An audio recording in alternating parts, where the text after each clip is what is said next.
sei que essa última reunião ela é muito especial, ela mistura um pouco, né, sentimento. A gente mistura cansaço também com saudade já, né? Nós já vamos ficando nostálgicos assim, né? Porque e aí alguns de nós já estão pensando na mala que tem que fazer, nós já estamos pensando no engarrafamento da estrada. Aí nós já começamos a pensar já que não, amanhã é segunda-feira. Eu tenho biologia, matemática, física. Os 2 primeiros horários de segunda-feira é matemática, aí é de lascar o cano, né? E também sei que nós vamos cansando, talvez vocês não estão percebendo, mas são 2, 3 noites mal dormidas, né? E aí nós já vamos, a bateria vai riando, aí você põe a bateria de novo para carregar, mas ela não vai para 100%, ela vai lá para 60%, aí vai acabando o dia, você põe para carregar de novo, e agora eu sei que a maioria de nós está aí já no vermelho, né? A bateria já está arriando, e eu gostaria de tentar ser o mais breve possível. Tentar ser o mais breve possível. E a gente brinca, né, que os irmãos sabem o que significa quando eu ponho o relógio no lado aqui assim? Não significa nada. Não significa nada. Deixa o relógio aí, eu tiro do pulso para não ter que olhar a hora. E como os irmãos disseram, eu gostaria de terminar essa meditação dizendo sobre o nosso chamamento para o serviço. Eu sei que o Mateus já falou com os irmãos sexta-feira à tarde, né? O Guilherme ontem falou um pouco dessa questão nossa do discipulado, e eu só convido os irmãos a meditarem, como eu tenho encorajado vocês a considerarem que o serviço ele precisa ser uma consequência de entrega a Deus, né? Nosso Senhor ele não está em primeira mão querendo o seu serviço. O Senhor não é um capataz buscando mão de obra escrava para Ele, né, para fazer os trabalhos dele. Ele não precisa de nós. Somos nós que precisamos dele. O que o Senhor quer é uma vida que se consagra a Ele. E aí um coração que se consagra a Ele, o Senhor fala, agora vem trabalhar, né, com o coração certo, com a visão certa, vem servir no meu reino. Paulo ele tinha uma clareza quando ele escreve para os Filipenses, que isso é uma honra, que isso é uma graça para nós. Quando nós falamos de servir ao Senhor, não é a parte chata da história, é uma coisa absolutamente fantástica, a gente poder representar Deus, a gente poder servi-lo, a gente poder testemunhar dele, porque ele tem nos chamado para testemunhar dele. O Senhor não nos chama para uma vida cristã passiva, nem uma vida cristã quietinha, dentro de casa, escondidos. O Senhor tem nos mandado para esse mundo, para nós testemunharmos dele e servirmos a ele. Se o nosso coração, se a nossa visão não estiverem muito claras, esse serviço ele pode azedar. Esse serviço ele pode ser feito na força do nosso braço. Então, os irmãos podem avaliar, né? Comigo não é muito difícil eu perceber isso. Nos momentos da minha caminhada que a minha energia espiritual está baixa, e eu não estou querendo mais servir, eu estou querendo pular fora, estou tentando buscar algum bom motivo para desistir, é porque em algum momento para trás eu parei de servir na força que Deus dá. Porque a força que Deus dá é ilimitada. A energia espiritual que Deus nos dá para servi-lo não acaba. Por isso que Pedro aconselha os seus leitores lá em 1 Pedro 4, fala assim, sirva a Deus na força que Deus supre. Alguns desafios nós temos, porque às vezes eu vou tentar servir a Deus além do que Ele me chamou a servir, fazer coisas que Ele não me chamou para fazer, numa força que eu não tenho em Cristo. Eu tenho uma força natural. E aí essa força ela acaba, essa força ela termina, eu me frustro, né? E a gente infelizmente vai desanimando e parando na beira do caminho.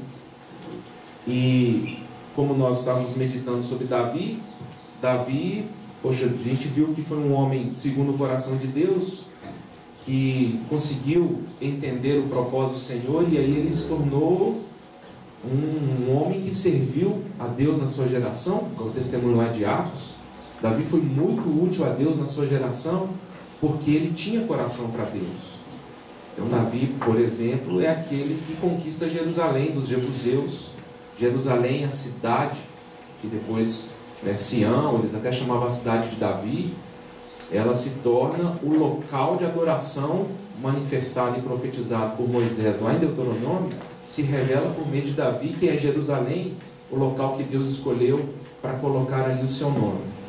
É Davi que traz a arca da aliança para Jerusalém.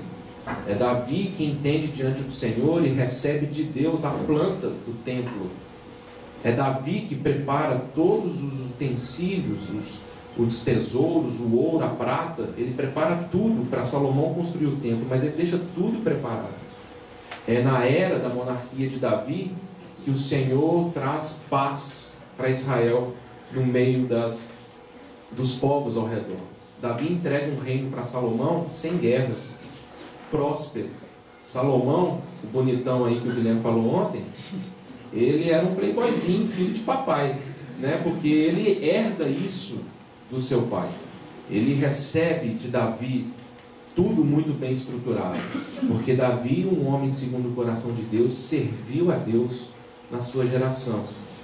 E aí o que é impressionante na perspectiva de Salomão é que, ao contrário de um playboyzinho na má conotação da palavra, que ele quer curtir a vida, quando o Senhor Deus fala para ele: o que você quer? Peça para mim que eu vou te dar.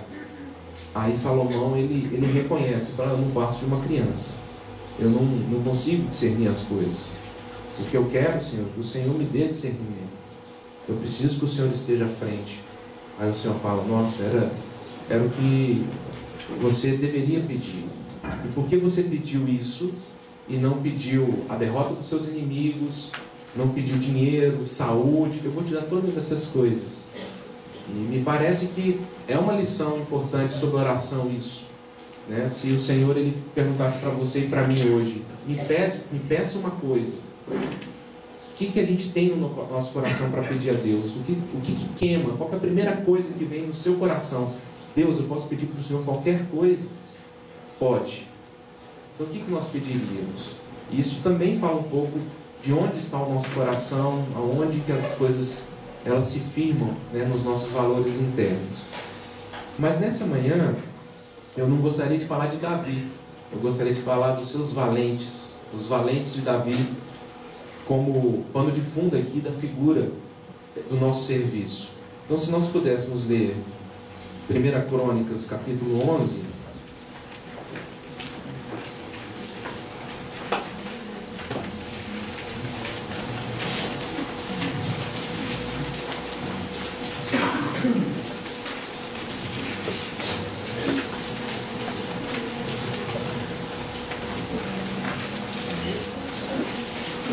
Crônicas, capítulo 11, versículo 10. São estes os principais valentes de Davi que o apoiaram valorosamente no seu reino com todo Israel para o fazerem rei, segundo a palavra do Senhor no tocante a esse povo. São estes os principais valentes de Davi que o apoiaram para o fazerem rei. Gostaria de ler também João, capítulo 13.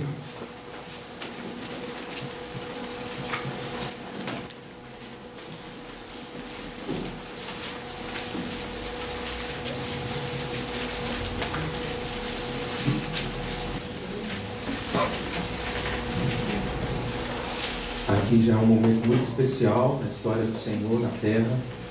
É a noite em que Judas o trai.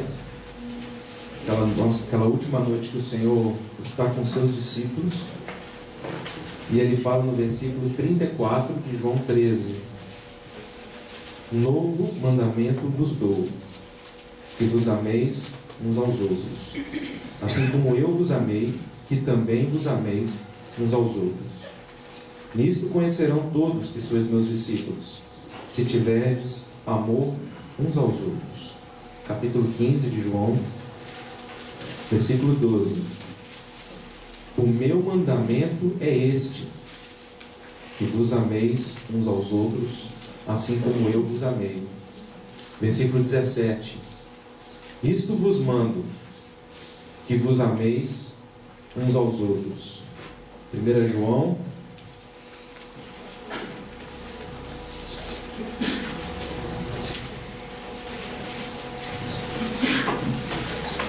1 João, capítulo 3.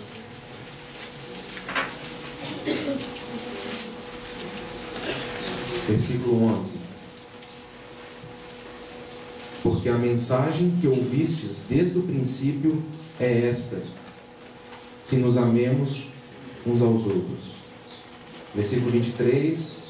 Ora, o seu mandamento é este: que creiamos em um nome de seu Filho Jesus Cristo e nos amemos uns aos outros. Deus bendito, mais uma vez estamos batendo a tua porta, rogando pela tua graça, para que ela revolucione a nossa história, abra os nossos olhos, mude o nosso coração, renove a nossa mente, Senhor, para que nós possamos ver o Senhor e o teu propósito de uma forma desimpedida. Dá-nos do teu colírio, Senhor. Precisamos ver e ver da forma correta, e permitir que teu Espírito Santo fale diretamente ao nosso coração, jogando luz nas nossas trevas, jogando luz nas nossas contradições, jogando luz contra os fúteis procedimentos que nossos pais nos legaram, tradições que recebemos por herança, entendimentos caducos que temos da tua palavra. Nós precisamos de renovo, Senhor, e precisamos de revelação que desce do céu. Estamos orando a ti, Senhor, porque reconhecemos que homem algum pode receber coisa alguma se do céu não for dado. Por isso clamamos pela tua graça, misericórdia, que ela fale, ela opere e ela trabalhe, Senhor, segundo o poder do teu Espírito Santo, em nome do Senhor Jesus. A figura dos valentes de Davi, ela é muito fácil a gente perceber um tipo ali com respeito ao exato momento que vivemos hoje. Porque ali naquela época, como já temos visto e conhecemos a história, ali quem reinava sobre Israel? Saul. Até lembrei de uma historinha aqui, minha esposa está ouvindo ali, vou fazer bullying com ela. A gente estava com as crianças, até o Gabriel, olha só como eu estou ficando velho. Cadê o Gabriel? Ah, tá lá atrás, né? Você mesmo, Zé. Sei não. Gabriel tinha 6 anos de idade. E aí a gente estava na salinha das crianças. Foi a primeira e última vez que eu fiquei na salinha das crianças. Não tenho condição, o meu ministério não é esse. E aí a gente foi contar a historinha de Davi. Aí tava as crianças tudo reunidas assim, né? Aí eu estava contando a história e a Kézia ficava tipo no suporte, assim, dando apoio moral. E aí eu falei para eles assim: quem sabe quem foi o primeiro rei de Israel? Aí a Kézia no lado: dá. Aí eu, no máximo de discreção possível, falei para ela assim: Kézia, foi Saul. Aí a Kézia, sem perder o charme, né? Ela: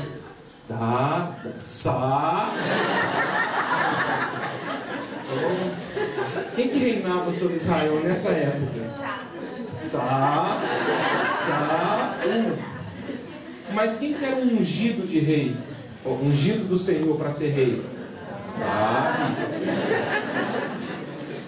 Ali Israel estava vivendo uma situação interessante. Existia um rei que estava sendo conduzido contra a vontade de Deus, estava governando aquela região contra a vontade de Deus, dando umas loucuras nele, às vezes possuído por espíritos malignos, como a gente vê nas Escrituras, e paralelo a isso, há um ungido de Deus para ser rei.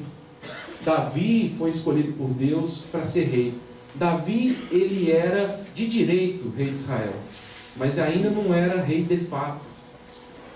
O reinado de Davi ainda não havia sido manifesto, nem para as nações, nem para Israel, porque ainda naquele tempo, um outro estava reinando.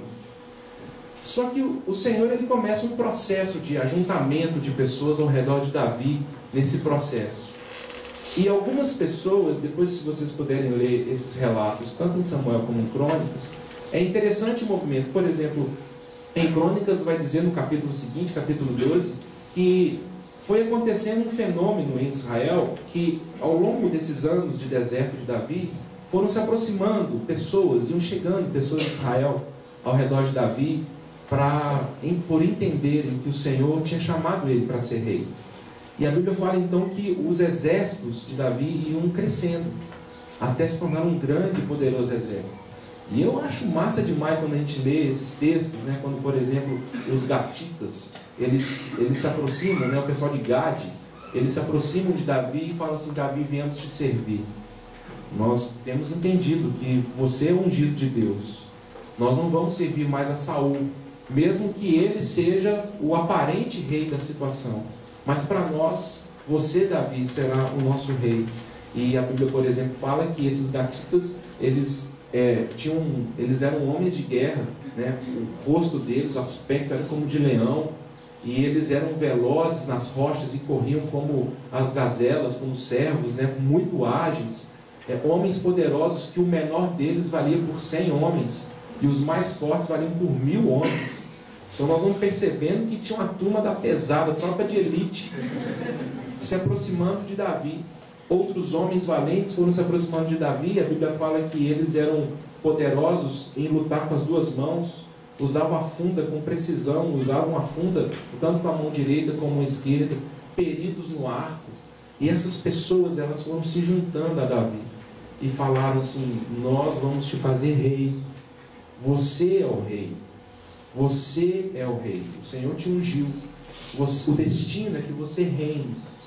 E lógico, essas pessoas estavam correndo riscos, porque se o Saul com sua guarda pegar um deles, essas pessoas seriam consideradas insubmissas ao rei que estava ali de fato, mas não de direito. E nesse processo foram se juntando muitos, e além desse grande exército que foi se reunindo, nós não sabemos quais são as características. No final da vida de Davi ele elenca os seus principais valentes. Ele fala: eu quero falar de algumas pessoas muito especiais, pessoas como nós lemos aqui, que lutaram valorosamente para me fazer rei, trabalharam até o dia que eu assumi o meu trono, até o momento que finalmente foi manifesta a vontade de Deus que eu reinasse, não só de direito, mas de fato. E ele então elenca 37 pessoas, 37 nomes. E tem alguns ali que são também barra pesada, né? Tipo Jazobeão, por exemplo, que brandindo a sua lança matou 800 homens, um homem só. Caiu para dentro, matou 800 filisteus, né? Ou outra situação em que o povo foge numa situação em que os filisteus também vão atacar, e a Bíblia fala de Eleazar, que junto com mais 2 valentes e Davi, eles olham um para o outro assim: vamos fugir? Vamos não, pode vir. E eles sozinhos, 4, eles matam e destroem um exército inteiro. No final do dia, a Bíblia fala que a espada estava apegada na mão de Eleazar. Ele ficou o dia inteiro com a espada ali, fazendo força e lutando. E vai falar de Samar, que também ficou sabendo que os filisteus estavam vindo para pegar talvez depósitos de comida dos israelitas, né? Algum local que tinha lentilhas. Ele falou: não, aqui vocês não pegam nada. E ele lá lutou contra eles. E vai mencionando outros valentes, como Abissai, por exemplo, né? Foi muito poderoso em obras, a Bíblia fala, filho de Joiada, matou 2 heróis moabitas, matou um egípcio gigante, matou leão no tempo de neve, né? E nós vamos lendo esses caras, e por mais que eu fale assim: uau, eu queria ser como eles, mas eu não sei se eu vou ser, né? Eu acho que eu estou muito mais para baixo. E talvez a gente, quando pensa em serviço a Deus, talvez a gente imagine que esses caras, vão fazer um paralelo com o dia de hoje, seja um grande missionário que vai para a África, né? Fazer um trabalho, servir a Deus ali, pregando evangelho, e milhares de pessoas sendo salvas, fazendo campanhas de cura. E a gente fica pensando uns caras muito grandes assim, e a gente fala: poxa, mas como é que um dia eu posso me tornar um valente do Senhor? Como é que eu posso lutar e servi-lo valorosamente? Eu quero que o Senhor seja rei, eu quero que o Senhor reine. Como que eu posso lutar? Mas graças a Deus que tem 3 camaradas aqui na relação dos valentes de Davi, que aí sim eu acho que todos nós podemos nos identificar. São 3 que nem o nome é mencionado, nós nem sabemos o nome dos 3. E o que lista ali na relação, que fala que esses 3 homens, Davi fala: não, põe o nome deles aí nos meus valentes. escreve o feito deles. Os irmãos lembram o que eles fizeram? O exército de Davi estava acampado e eles estavam distantes de Belém, porque até mesmo naquele momento a região de Belém estava sendo tomada pelo arraial, o acampamento dos filisteus. E Davi estava ali, olhando ali para o céu de noite, e ele suspira. Essa expressão aparece nas duas versões, tanto em Crônicas como em Samuel. Davi suspira. Ai, com a saudade da aguinha ali da fonte de Belém. E a Bíblia fala que os três ouviram Davi suspirando. E eles olharam para o outro. Vamos? Vamos lá? Vamos. E os três foram lá, saíram lá do acampamento ali, entraram escondidos no meio lá dos filisteus, foram lá na fonte de água, pegaram água para Davi e voltaram. E falaram: Davi, nós ouvimos lá que você queria água, toma água aqui. Davi ficou doido, né? Vocês estão doidos, cara? Nossa, ele nem bebeu água, né? Jogou fora a água. Falei: não, vocês estão doidos, eu vou oferecer isso a Deus. Eu só queria água, mas não era para vocês. Que isso? Vocês correram risco de vida. Vocês, se os filisteus acordassem, se você estiver lá no meio do acampamento dos filisteus, com um copinho d'água assim. Ah, não, é porque Davi queria água. E fico imaginando também, né, que a gente vai lendo essa relação dos valentes. Eu fico imaginando também se tivesse um dia lá que fosse fazer os valentes vão se encontrar para receber uma medalha de honra, né? E aí uns conversando com o outro, né? Falando assim: que bom, né? Nós somos valentes, o que você fez? Aí começa a comparar, né? Ah, eu matei um leão. Ah, eu matei, sabe aquele gigante egípcio? Fui eu que matei. Ó, e os moabitas fui eu. Não, eu matei 800. E vocês três estão cá? Não. Deixa eu falar, né? Não, o que vocês fizeram? Nós trouxemos água para o rei. Mas me parece que o Senhor, pela bondade dele, ele deixa isso para a gente. Porque o Senhor fala que todos nós podemos servir a Deus e lutar valorosamente para que Cristo seja rei. E lutar pelo seu reino, lutar pelos seus interesses. E em especial, essa questão do suspiro. Vocês, aí eu gostaria de sugerir, vocês já devem ter visto que eu já estou dando a sugestão com os textos que nós lemos. O que você sugere que o Senhor Jesus, quando olha para a sua vida, para a minha vida, ele suspira?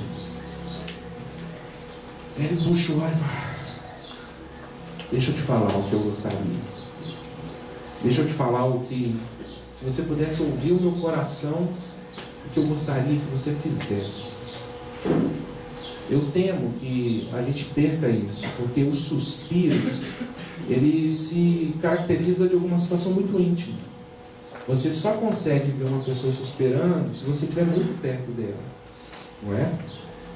Nós só conseguimos ver o suspiro ou o anelo de uma pessoa se a gente estiver atento a ela. E me preocupa, né, o Davi mais famoso que o da Bíblia, né, o Davi de Campinas. Ontem ele estava mencionando aquela ameaça que nós temos de Mateus 7. Mas é uma ameaça, não é? Porque o Senhor Jesus, quando ele termina ali o Sermão da Montanha, ele fala assim: muitos naquele dia me dirão. Irmãos, prestem atenção. O Senhor, o Rei, ele fala: muitos naquele dia me dirão: Senhor, eu não estou entendendo porque o Senhor está me condenando. Eu não estou entendendo porque o Senhor está se afastando de mim. Olha quantas coisas eu fiz por ti. Olha todos os trabalhos. Olha, eu fazia, eu ia. E aquela palavra lá, nunca vos conhecia, ela é difícil, né? Porque ela é muito rica na sua amplitude de significado. Alguns irmãos, eles vão entender que ali nunca reconheci o que vocês fizeram, né? Ou eu nunca aprovei o que vocês fizeram, mas não é nunca vos conheci, talvez no sentido de serem incrédulos, porque nós não podemos fazer essa aberração com o Sermão do Monte. Nós estamos lendo o Sermão do Monte, que é uma mensagem que o Senhor está dando para os seus discípulos, né? Então, o Senhor está falando: vós sois a luz do mundo. A gente falou: glória, eu tomo posse, né? Vós sois o sal da terra. Opa, isso aqui é para mim, para os discípulos, né? Vocês têm que fazer isso. Isso é... Ó, cuidado, porque muitos naquele dia: ah, não, isso aí não é para a gente, não. Isso aí deve ser o incrédulo, né? Nós não podemos fazer isso. O Sermão da Montanha, o Senhor está falando para os seus discípulos. O sermão começa assim: vendo Jesus as multidões, subiu ao monte, e como se assentasse, aproximaram-se os seus discípulos, e ele passou a ensiná-los, dizendo: o Senhor está ensinando os seus discípulos que mais do que o serviço, Ele quer o coração. E corremos o risco de trabalhar, fazer, e perceber que o rei ficou em outro lugar, e o suspiro do rei na sua vida é outra coisa. Então, se a gente pudesse apertar a tecla SAP aqui para usar Mateus 7 nessa perspectiva de Davi, é como se o Senhor Jesus naquele dia dirá para muitos: não, vocês fizeram, mas vocês não ouviram o que eu suspirei, o que eu desejei que vocês fizessem. Vocês foram por um caminho, e pelo que eu consigo entender desse texto, existe uma relativa sinceridade deles, né? Porque quando a gente está errado e a gente pisa na bola, a gente vai dando uma escondida, né? Mas eles falam: mas Senhor, como assim? Não estamos entendendo. Olha só, tudo que nós fizemos, não estava bom isso? Então eu percebo que eles se perderam. E eles ficam surpresos, porque a gente vai perdendo a capacidade de ouvir o suspiro do Senhor.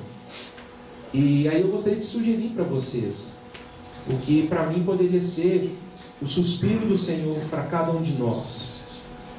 E eu acho que passa pela questão do amor. Passa na questão de aprendermos a amar uns aos outros, de termos uma vida muito diferente dos valores e dos costumes dos gentios. João aqui, em 1 João, ele vai forçar e reforçar essa ideia que o Senhor falou: olha, o mandamento que eu deixo para vocês é: amem o seu próximo como eu vos amei. É isso. Se a gente puder resumir todas as coisas, se você quer servir ao rei, ele fala: ame, sirva. Aí nós às vezes estamos pensando assim: não, eu vou servir a Deus, não vai acabar o acampamento aqui, eu vou me consagrar ao Senhor, e eu vou para alguma cidade da África, vou abrir um mapa e eu vou procurar um local para evangelizar. E talvez o rei suspire e fale assim: não, ama seu pai, ama seu irmão caçula, aquela peste, ama os irmãos, ama a sua avó, ama lá os seus colegas de escola. Você não está entendendo. Tem tantas pessoas que eu coloquei na sua vida, todas as pessoas ao redor de você. Você quer ouvir o que eu estou suspirando? Ame. Amém. Ame. E essa proposta que eu estou falando para os irmãos, ela só faz sentido com as duas primeiras que eu coloquei para os irmãos, certo? Coração, visão, serviço. O serviço é o mais difícil. O que nós estamos falando aqui é o mais difícil. Porque ele só acontecerá na sua plenitude se o meu coração se apegar ao coração do rei. Se as minhas obras, elas não estiverem mais baseadas na glória que eu consigo receber, na apreciação que as pessoas terão de mim, do reconhecimento que as pessoas terão de mim. Sabe por quê? Porque a vida de se dar é uma vida escanteteada, é uma vida sem reconhecimento.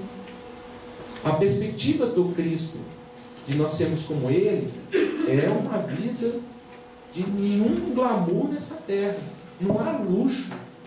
É dar as costas para Saul e para o reino das trevas e começar a servir um rei marginal, que ainda não se manifestou, mas nós já pertencemos ao seu reino. E nós vivemos nessa terra segundo as diretrizes e os comandos de um novo rei. Quem é o rei da nossa vida? É o rei Jesus. Quais são os valores do seu reino? Quais são os princípios que regem o seu reino? Mais do que isso, como foi o Senhor Jesus?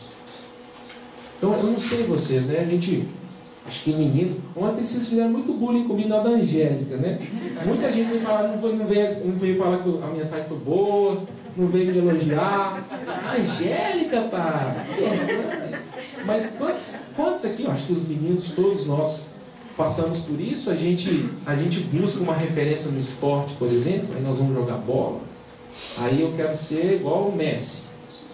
Então a gente fica vendo os vídeos do Messi, a gente fica vendo como que ele dribla, a gente fica, eu só vejo, né? Não tem jeito nem de começar a fazer. Mas eu, por exemplo, quando eu era mais novo, eu e Caleb, cadê Caleb? A gente gosta de basquete, né? Só que ele joga, eu só gostava. E aí na minha época eu peguei a era de ouro do Michael Jordan, por exemplo, né? E aí eu tinha pôster do Michael Jordan. Melhorou, né? Eu tinha pôster do Michael Jordan no quarto, eu tinha DVDs, eu tenho até hoje DVDs. Os DVDs, né? O pôster o Kessler não deixou levar, depois casou, né? Mas aí eu ia jogar basquete com os amigos, eu ficava vendo como que ele pulava, eu ficava vendo como ele corria, eu ficava vendo ele, eu até tirava a língua para fora igual ele, se eu pudesse eu rapava a cabeça, ficava careca e ia ser igual ele, porque eu entendia que ele me dava uma referência de procedimento. Eu entendi assim, eu quero fazer como essa pessoa faz. E aí, irmãos, é uma vergonha para nós, porque a questão e a lógica nossa de sermos discípulos de Cristo é de olharmos para o nosso Senhor e falar, eu quero ser como Ele. Eu quero agir como Ele agiu. As desonras que vieram sobre Ele, para mim vai ser uma honra se eu for desonrado como Ele foi. Se o mundo me odiar, está ótimo, porque o mundo odiou o meu mestre. Eu quero andar no passo que ele andou, eu quero falar como ele falou, eu quero agir como ele agiu, eu quero rir como ele riu, eu quero olhar como ele olhou, eu quero viver como o meu mestre viveu. E é isso que nos inspira, porque o nosso rei, o nosso rabi, o nosso mestre, ele já nos preparou para isso. Como foi falado ontem, falou, olha, o mundo me odiou e vai odiar vocês. Preparem-se. Mas se nós tivermos Ele como a grande inspiração de vida, como o grande objeto de admiração, como aquilo que eu quero ser igual e imitá-lo e fazer com Ele, pode vir mundo, pode vir calúnia, pode vir blasfêmia, porque minha grande meta é honrar e servir ao meu rei, é trabalhar para Ele, é chegar no final do meu dia e perguntar se eu atendi ao suspiro dele no meu dia. É entender o que ele pensa acerca das coisas. E eu sinto muito se vocês nunca tiveram essa experiência. De chegar no final do dia e falar assim, nossa, esse dia foi um dia ruim para mim. Foi um dia ruim, um dia de angústia. Mas eu sei que o meu Senhor está rindo para mim. E está falando, vai em frente, esse é o caminho. E é uma pena se nós não temos tido essa experiência. Porque, irmãos, como a Bíblia fala assim que às vezes quem ganha a vida perde, quem perde a vida ganha. Muitas situações da nossa vida você ganha, mas de verdade você perdeu. Uma discussão, você fala, agora eu vou lavar a cara dessa pessoa, né? Vou falar tudo que eu penso, vou arrasar com ela. Você deixa a pessoa chorando e vai embora e fala assim, não, yes. Você perdeu. Você acha que você ganhou? Você perdeu. E muitas vezes na nossa vida nós perdemos, mas nós ganhamos. Nós aceitamos a afronta, nós aceitamos a humilhação por amor ao Rei. E aí nós saímos abatidos, nós saímos chateados, às vezes sentindo injustiçado. Aí você vai para o seu quarto e por meio do Espírito Santo nosso Rei fala, prossiga, é assim mesmo. Estou orgulhoso de você. E isso nos basta, ou não? A opinião dos homens, o que os homens pensam de nós, ou o que o Senhor pensa de nós. E é uma pena quando esse relacionamento nosso ele se rompe, porque nós perdemos a capacidade de ouvir o suspiro de Deus. E pode acontecer, por exemplo, igual Pedro fala em 1 Pedro 3, para os maridos, fala, deixa eu falar uma coisa para vocês, se vocês não tratarem bem sua esposa, suas orações vão ser interrompidas. Porque o nosso Senhor ele é muito prático nas coisas. Não adianta eu ir para o meu quarto orar horas e horas e ter uma vida desconectada da minha esposa, dos meus filhos e irmãos. Porque se eu vou para o altar do rei e falo, rei, o que o Senhor quer de mim? Mas o Senhor Jesus fala assim, anda, se dê, viva para os outros. Mas a ideia não é faça isso com a sua força, porque nós não damos conta. A ideia é que, à medida que eu me esvazio e me encho da vida de Cristo, a vida de Cristo em mim fará isso. Porque se o Senhor Jesus viver no meio de você, você acha que o Senhor Jesus será diferente do Senhor Jesus revelado nas Escrituras? Você acha que o Senhor Jesus revelado nas Escrituras, que viveu e entrou nesse mundo para servir, Ele em nós, Ele vai manifestar uma outra coisa? Porque hoje nós lemos muitas passagens no Partir do Pão, e elas são todas absolutamente impressionantes. Porque se vocês pensarem que o Eterno, o ser que sempre existiu, ele se submeteu ao escárnio, às escarradas, às cusparadas, a batida de caniço na cabeça, a andar pelado, ser crucificado nu, despido. E quando então ele está lá na cruz e ainda joga a lança nele, João testemunha, sai água e sangue.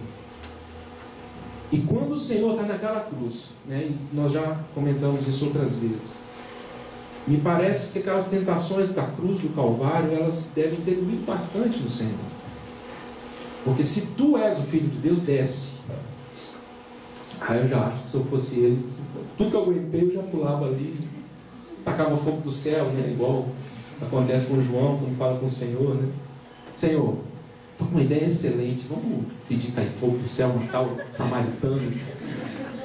E o Senhor fala para eles: vocês não entenderam o meu espírito, vocês não estão entendendo quem eu sou e o meu reino. Porque o reino de Deus, e nós somos fruto disso, é um reino de amor. Porque se o nosso Deus não tivesse pensamentos de amor, nós não estaríamos aqui. Se o Senhor não nos amasse primeiro, nós não estaríamos aqui. E se o Senhor não nos amasse enquanto nós éramos ainda inimigos dele, nós não estaríamos aqui. E o Senhor, então, ele vem para propor uma nova mentalidade, um novo valor nesse reino das trevas. Gosto muito quando C.S. Lewis, no livro Cristianismo Puro e Simples, ele usa a expressão ele tem um capítulo que vai chamar assim, a grande invasão, ou a invasão. Porque quando Deus ele fala assim, vou invadir esse mundo caído e eu vou invadir o reino das trevas, o Senhor ele propõe uma invasão de sabotagem, de boicote dos valores das trevas, produzindo amor, misericórdia, longanimidade por meio das suas ações. O Senhor Jesus ele vem propor novos valores e um novo reino para essa terra. E aí não adianta, quanto mais se bate, mais graça sai. Quanto mais se aperta, o Senhor Jesus já tinha um espírito muito adequado. E aí não tem como. O império das trevas vai oprimindo o Senhor, oprimindo até o momento da sua morte. E do Senhor então explode amor e salvação. E esse é o princípio do reino dele. O reino dele é um reino de amor, de luz. E ele está falando, você quer fazer parte do meu reino? Então você vai ter que abrir mão dos valores do reino das trevas. Meu reino não é assim. E eu não sou assim. Você quer me servir e lutar para que eu me torne rei de todas as coisas? Você quer ter essa honra de me servir? Então viva pela minha vida. Ame como eu amei. Propague o meu amor. Sirva com o meu espírito. E aí no reino do Senhor não há espaço para vingança, competição, maledicência, lascívia, todas essas coisas que os apóstolos já nos falaram. Isso são valores do reino das trevas. Esses são valores desse reino caído.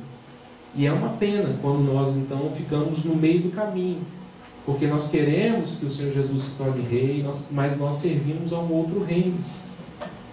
É o que nós vemos, é o que nós percebemos no dia a dia, é o que nós queremos lutar para nós, conquistar para nós, sem entender que os valores do reino de Deus são completamente diferentes. Então nós olhamos para o Rei Jesus, primeiramente agradecemos a Ele por Ele nos aceitar no seu reino, e depois falamos, Senhor, nós queremos te servir, e nós queremos usar as armas do seu reino e lutar com os teus instrumentos por meio do teu espírito. E aí ele é um desafio muito grande para todos nós, porque provavelmente para o nosso velho homem, para os nossos sonhos mundanos, para os nossos pensamentos terrenos, o destino é morte. Mas não importa. O que importa é entregar para o meu rei o que ele suspira. O que é importante para mim é devolver para ele o que ele quer na minha vida. Então é difícil para nós às vezes, porque o muito barulho e muitas atividades nos impedem de ouvir o que o Senhor tem suspirado para você e para mim. Fala, Senhor, o que o Senhor tem a dizer a respeito da minha vida? Os irmãos lembram Romanos 12, quando Paulo começa a parte prática da doutrina, né, de Romanos. Paulo ele vai dar uma progressão do que nós devemos fazer como filhos da luz. Porque ele começa uma primeira etapa ali, ele vai dizer assim, detestai o mal e apegue-se ao bem. É um primeiro passo. Aquilo que é errado, aquilo que é mal, eu não quero e eu detesto. Mas Paulo continua, porque existe um avançar de Deus na nossa vida. Aí vem um segundo passo, que é não pagar mal com mal. Então eu detesto o mal. Aí tem gente que fala assim, eu detesto o mal, mas que ninguém chega perto de mim. Eu não quero fazer mal para ninguém, mas se fizer mal comigo, o bicho pega. Estou quietinho aqui na minha. Mas se chegar perto, mas o Paulo fala, não. Você tem que avançar. Que é não pagar mal com mal. Então, vem o mal sobre você, você não devolve o mal. Só que Paulo também não termina aí. Ele tem um terceiro passo. Que ele fala, quando as pessoas te derem mal, você devolve o bem. E Deus quer que nós vençamos o mal fazendo o bem. Então já é um nível muito alto para nós. Porque você vai me amaldiçoar, eu vou te abençoar.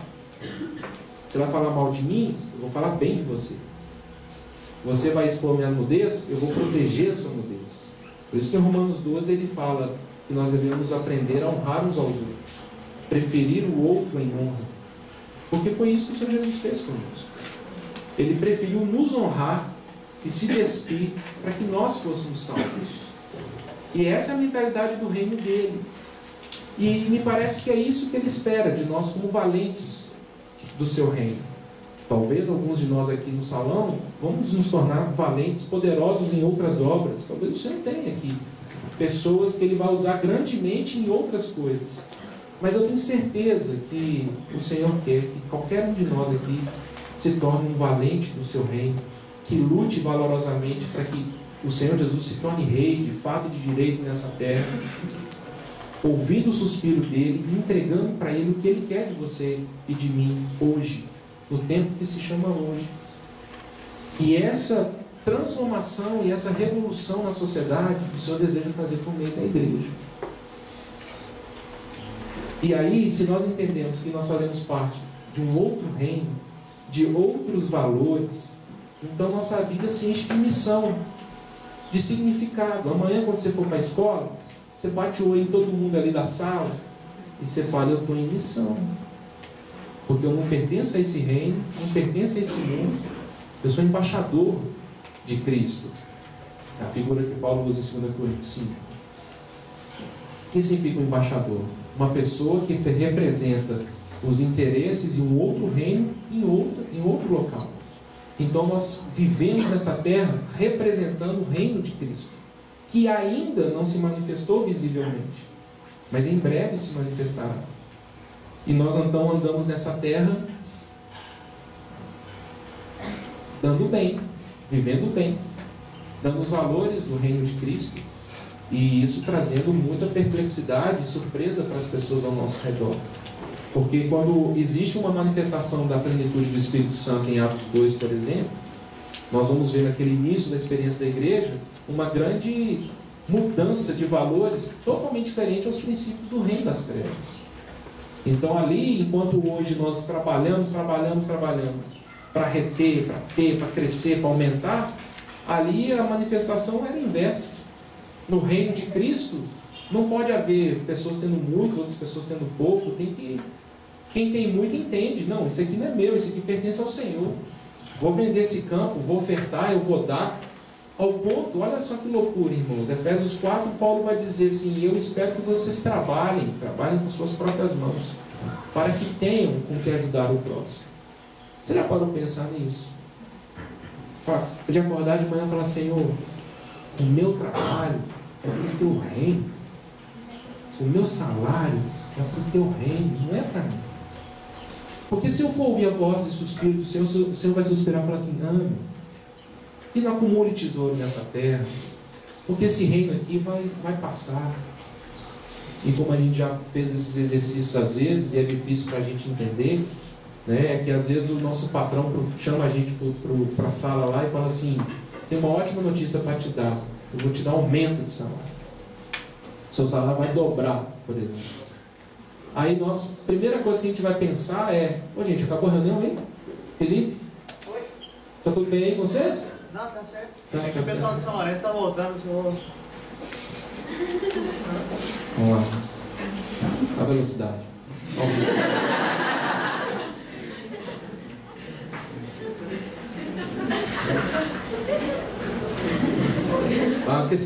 A questão para nós é que eu recebi um aumento de salário. Se o meu coração estiver um pouco corrompido, e é o que mais acontece comigo, eu já faço: não, com esse salário aqui, aquele carro que eu queria, eu vou conseguir comprar. Nossa, eu vou conseguir quitar minha casa. Mas me parece que alguém que está bem atento ao suspiro do rei, ele fala: nossa, existe mais recurso para os propósitos do Senhor. Existe mais recurso para o reino de Deus. Senhor, esse dinheiro não me pertence, pertence a Ti. O Senhor quer que a gente faça. Eu sou um valente que estou lutando as causas do meu reino. Eu quero que o Teu reino seja próspero. Eu quero que o Teu reino cresça. Nada pertence a mim. Tudo pertence a Ti. E Paulo fala uma coisa que é difícil para a gente, né? Trabalhe, acorde de manhã, vai trabalhar, mas não é para você ganhar para você, é para você dar para os outros. Essa é a esfera de amor proposta no reino do nosso Senhor. É a capacidade da gente tragar a morte e devolver vida. É a capacidade da gente ser estacas na vida dos outros. É a capacidade da gente suportar os outros por amor do reino. É a capacidade de você perceber lá na sua casa que seu pai tem muitas contradições. Talvez seu pai seja uma pessoa até difícil de conviver. Mas o suspiro do rei é: ame o seu pai. Honre o seu pai. Ame sua avó. Ame. Não preocupa com a África agora não. Eu quero que você se preocupe com essas questões do seu cotidiano. Você quer me servir? Tem coisas muito práticas no seu cotidiano para que você faça. E aí, irmãos, dentro dessa questão de embaixadores, nós nos tornamos sabotadores. Eu gosto muito dessa expressão. Mas daqui a pouquinho vai ficar ninguém no salão. 5 minutos. Irmãos, nós somos sabotadores do império das trevas. Nós estamos aqui, nós não estamos a passeio, não. Nós olhamos para as situações, mas nós estamos aqui para sabotar todos os valores do mal. Estamos aqui para sabotar toda a proposta terrena, demoníaca para as vidas. Por isso que quando a gente oferta, nós estamos dando uma banana para Mamon. Nós estamos falando: Mamon, eu não preciso de ti, a minha confiança não está em ti. Eu saboto os valores desse mundo, que vão tentar falar quem é maior ou menor pelas coisas que tem. Eu pertenço a um outro reino, eu vivo para um outro reino. Eu saboto a vingança, eu saboto a desgraça. Aonde eu for, eu transmito graça, eu transmito amor. Eu sirvo a um rei que suspira pelo amor. Eu sirvo a um rei que deseja que sejamos como ele. E aí o Senhor tem os seus que vão sabotando, e eles vão boicotando a proposta desse mundo. E aí faz muito sentido nós sermos luz desse mundo, sal dessa terra, perfume de Cristo. E as pessoas ao redor vão falar: que loucura, que proposta diferente, quem é você? Aí você vai falar assim: muito prazer, meu nome é Pablo, eu sou embaixador de Cristo, represento um outro reino, um reino de amor, um reino onde a bandeira sobre nós é o amor. E o meu rei daqui a pouquinho está chegando. E se for jovem, a gente fazia, o bicho vai pegar. Porque aquele que vem virá. E o rei voltará. E aí ele assumirá aquilo que é dele de direito. E a pergunta que a gente poderia fazer é se nós temos lutado as suas causas. E lutado a sua guerra. E vivido uma vida que serve ele naquilo que ele suspira para nós. Queria também incentivar os irmãos a considerarem 3 versículos. Quando o Edgar foi falar nessas reuniões e a gente pensa sobre a volta do Senhor, e a gente, não sei se vocês já perguntaram isso para vocês, como que a gente pode estar preparado para a vinda do Senhor? Vocês já fizeram essa pergunta? Aí a gente fica, puxa vida, eu quero estar preparado para a vinda do Senhor, mas como que se mensura isso? Como é que eu sei que eu estou preparado para a vinda do Senhor? Como é que, será que é decorando versículos da Bíblia? Será que é indo nas reuniões? Como que a gente, e eu queria convidar vocês a considerarem 3 textos, nós poderíamos ter muitos outros, 1 Tessalonicenses 3, nós poderíamos enumerar outros, eu vou pegar 3 textos, um de Paulo, um de Pedro e um de João, para que vocês considerem o que as Escrituras nos encorajam, para nós nos prepararmos para a vinda do Senhor. 1 Tessalonicenses 3, versículo 11. Ora, o nosso mesmo Deus e Pai, com Jesus nosso Senhor, dirijam-nos o caminho até vós. E o Senhor vos faça crescer e aumentar no amor uns para com os outros e para com todos, como também nós para convosco. A fim de que, então Paulo fala, eu oro para que vocês cresçam em amor. Amor para com todos, amor para com os outros, a fim de que sejam os vossos corações confirmados em santidade, isentos de culpa na presença de nosso Deus e Pai, na vinda de nosso Senhor Jesus, com todos os seus santos. Paulo fala, eu desejo que vocês amem uns aos outros, a fim de que, quando o Senhor voltar, o coração de vocês esteja isento de culpa. 1 Pedro, capítulo 4,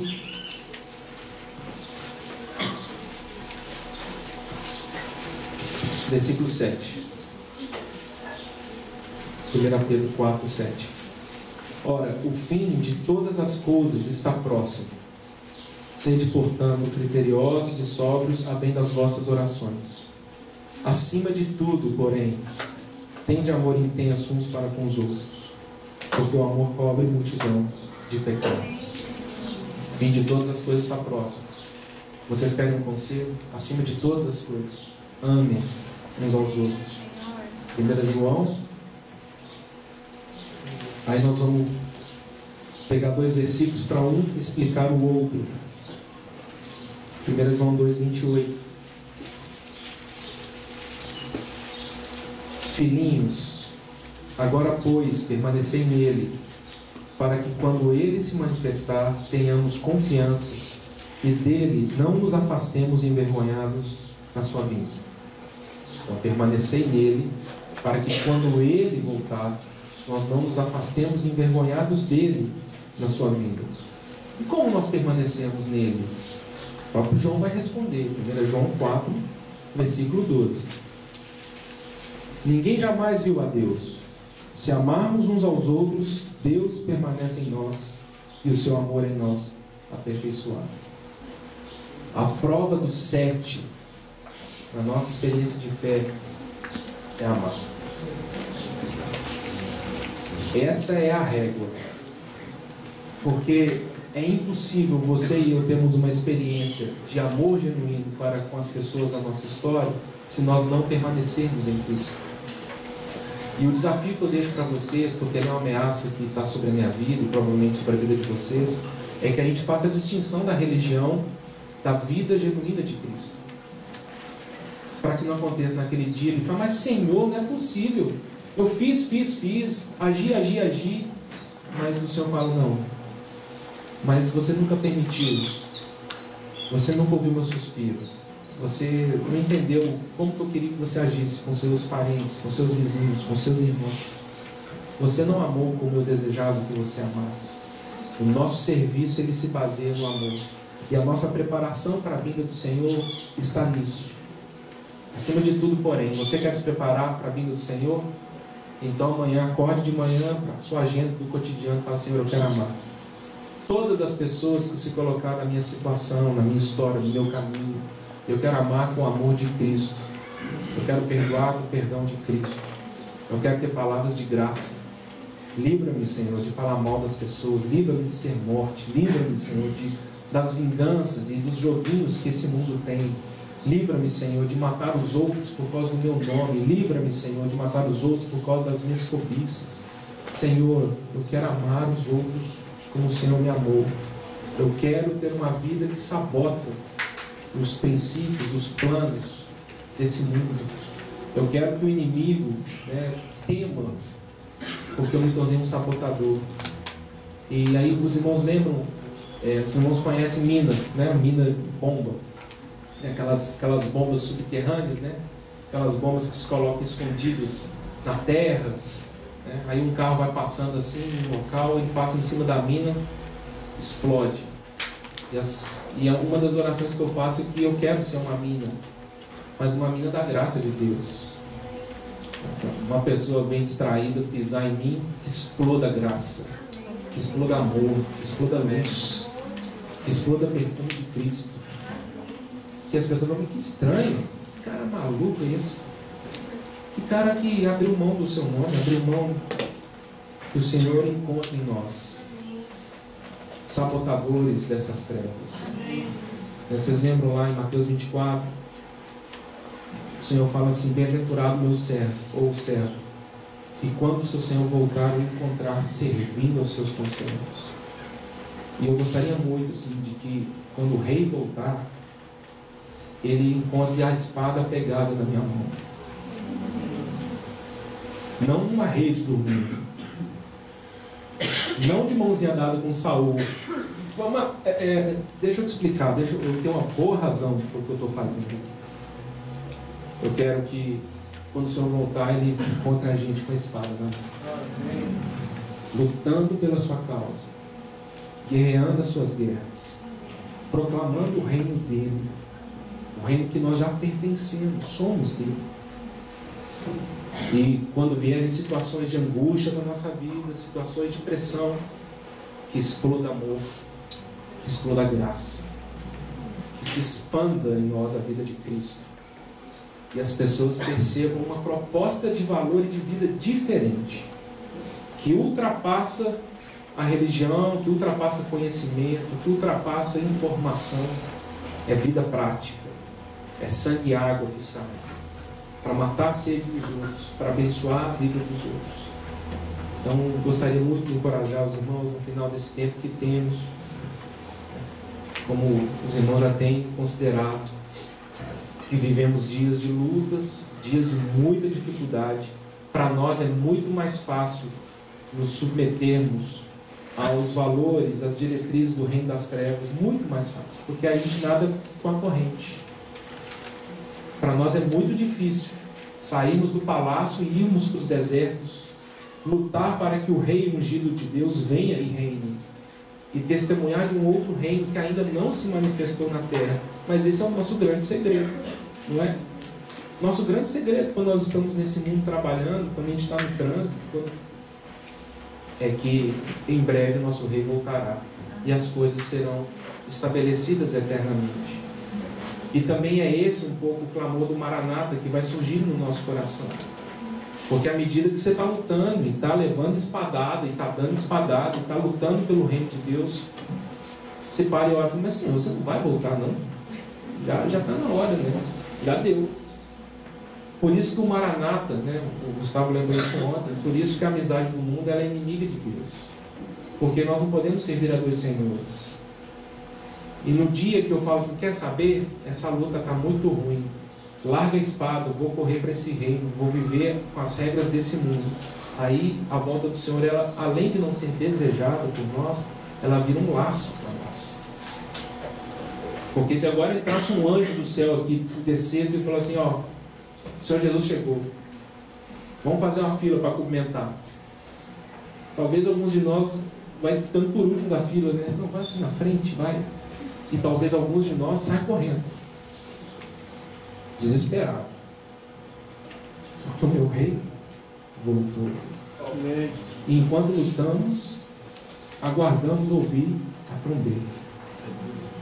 E quando a trombeta tocar, acabou a guerra. Mas ainda hoje há guerra. Ainda hoje o Senhor deseja que nós sejamos valentes pela sua causa. O Senhor deseja que você escute o suspiro dele para você. Volta para sua casa. Deixa o rei falar com você o que ele pensa acerca dos seus hábitos, das suas atitudes. E deixa o rei reinar sobre você. E lute as guerras do rei. Porque ele é o rei de direito. E nós temos esse privilégio de hoje, ainda um rei que não se manifestou visivelmente nessa terra, nós temos o privilégio de lutar valorosamente até que Cristo venha e reine sobre todas as coisas. E que nós possamos, pela graça dele, ouvir: servo bom e fiel, você lutou pelo meu reino, você lutou pela minha causa, você ouviu o meu suspiro, você me trouxe a água, você faz parte do meu rol de valentes que lutaram valorosamente até que eu me tornasse rei de todos e de tudo. Que o Senhor nos abençoe. Como o Beto disse, nós não sabemos se vamos encontrar em outra conferência por agora, ano que vem, mas espero mesmo que os irmãos voltem para sua casa e decidam ser valentes de Davi, valentes do Senhor. Decidam, está decidido: vou sabotar o inferno, vou boicotar os valores desse mundo, eu vou ser uma bênção para minha mãe, eu vou ser uma bênção para meus irmãos. Decidi amar incondicionalmente, decidi amar sem esperar nada em troca, decidi entregar bem quando alguém me entregar mal, porque esse é o Espírito de Cristo, esse é o caráter de Cristo, e é isso que vai sendo formado em nós. E essa vida dele tem poder para nos conduzir imaculados, guardados no seu poder até que ele venha. Então que o Senhor fortaleça os irmãos. Vamos caminhar, vamos prosseguir, vamos nos decidir por Cristo. O Davi também de Campinas estava falando comigo hoje, eu estava lembrando, eu tinha até falado com os irmãos. Eu não sei se vocês conseguem cantar, eis-me aqui. Bom?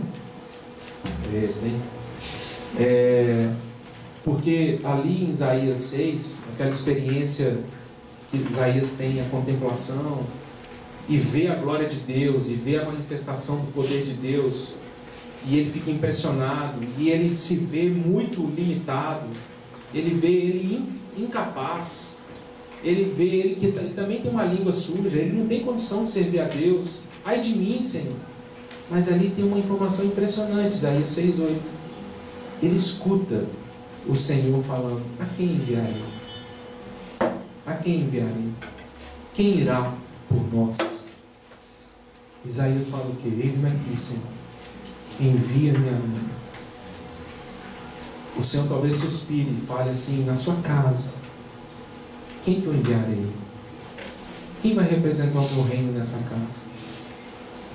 Um pai incrédulo, uma mãe doente da alma, 2 meninos. Você fala assim: eis-me aqui, envia-me a mim, me dá o teu poder, eu quero manifestar a tua luz, eu quero mostrar que melhor dar do que receber. E na congregação: nossa, que esse presbítero, nossa, são chato demais. Eis-me aqui, Senhor, me dá a honra de ser uma bênção no meio da congregação. Me dá um coração que ama, me dá um coração que serve. E fazendo isso, nós vamos servindo a Deus da forma correta. E Ele vai nos usar nos dons e nos talentos que Ele tem nos dado, mas baseados no amor, até que a trombeta toque. O Senhor nos abençoe. Amém.